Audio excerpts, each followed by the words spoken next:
holiday season is a time to celebrate with family and friends, be thankful for all that you have, and reflect back on the year. Unfortunately, though, in reality, the holidays come filled with stress of all varieties. It quickly becomes the season for catching the flu that's going around the office, watching your stress levels skyrocket as you run from store to store trying to get all the perfect gifts for everyone, and feeling like an overstuffed turkey at all of the get-togethers. But I did a poll and found that the number one biggest stressor of the holiday season, by far, had to do with weight. This didn't surprise me at all because I hear variations of that from people all year round, especially when there's some type of big, important event coming up in someone's life, like a wedding, birthday, vacation, reunion, or holiday. So today I'm going to share with you a game-changing tip that will help you truly enjoy the holiday season as your best self. For those of you who don't know me, I'm Samantha Eaton, a Certified Nutritional Health Coach, and I am passionate about helping free busy women from the never-ending lose weight, gain weight cycle so she can create a healthier, happier relationship with food and her body, and basically start eating, thinking, and living in a way that serves her best self. When I was in college, this time of year would freak me out. I had so many food rules that I put on myself to prevent weight gain that fun holiday celebrations sounded more like a temptation nightmare. There would be tons of delicious contraband there, just sitting, tempting me to eat it. I felt like I had to tap into all of my willpower and self-discipline that I had to hold myself back. And yeah, that worked for a little bit, but to be honest, I always ended up eating the off-limits foods, not only eating them, but overindulging in them. The more I told myself I wasn't allowed to have it, the more I wanted it, of course. The harsh rules took the element of choosing away from me, so even though I would try so hard to be good, ultimately I'd feel super deprived, that feeling of restriction would get the best of me, and I would binge. I would eat a giant portion of different off-limits foods. I'd go up for seconds or thirds on my plate, or sneak eat it in private so I wouldn't be judged. I would justify it like, well, I already had some bad food, the damage is done, I may as well just keep eating, I'll just eat really healthy tomorrow and make up for it. And then I'd self-sabotage. I would always feel so bad and guilty afterwards, plus super crazy painfully full. It definitely took a lot of the joy out of my holidays and put a lot of stress on myself and my body, especially because I love food. So backing up, what happens to us when these big events come up in our lives? Why do we get so weight crazy? I found that there is an overarching general belief that pops into people's minds, especially women, and that belief is that the big event would be better, more fun, easier, more enjoyable, they'd be happier and more confident if they were thinner or in a more culturally ideal body. So why is that such a common belief?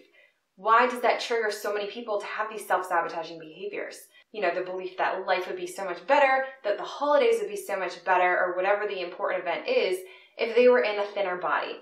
A giant reason behind this self-sabotaging system is because we live in this diet culture. We've been taught by the diet industry and reminded of it pretty much every time we read a magazine or log into Facebook or Instagram that our body is the enemy, it isn't good enough, it needs to be fixed and changed, it can't be trusted, we need more willpower, and achieving the quote, perfect body equals our best self. It automatically unlocks this happiness, confidence, ease, joy, access to love, connection, success, overall feeling amazing.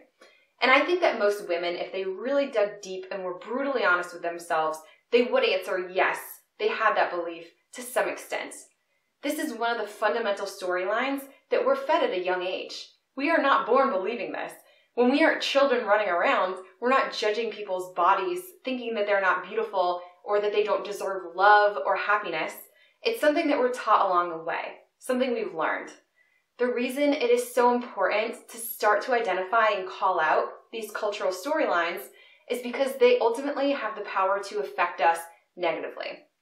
They consciously or subconsciously can alter the way we relate to our body and food. They can alter our perception of ourselves, which influences the way we feel, the choices we make, and the life we live.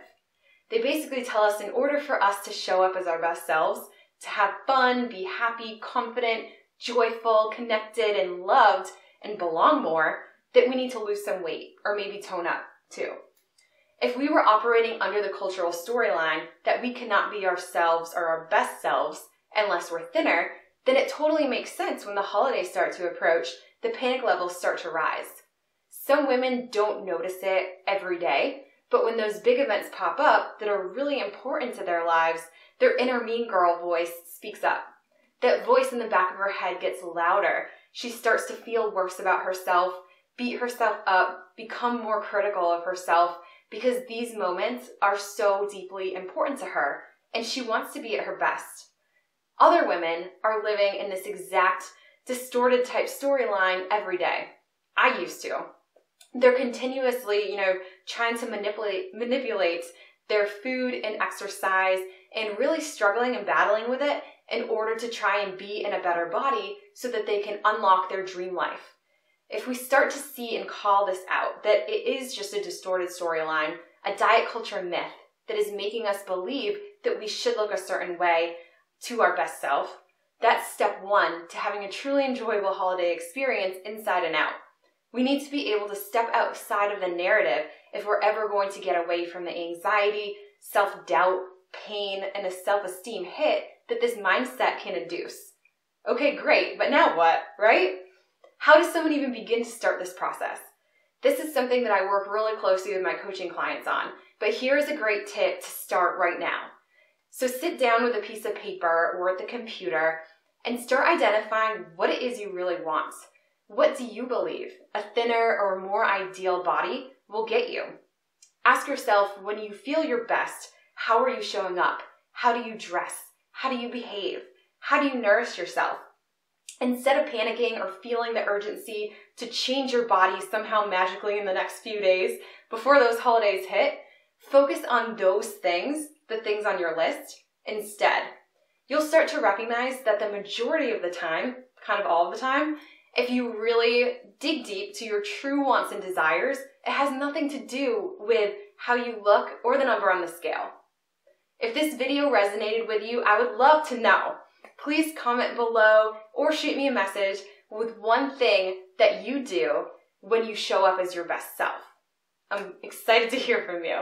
Thank you guys so much for tuning in. I hope you have a wonderful and happy holiday experience.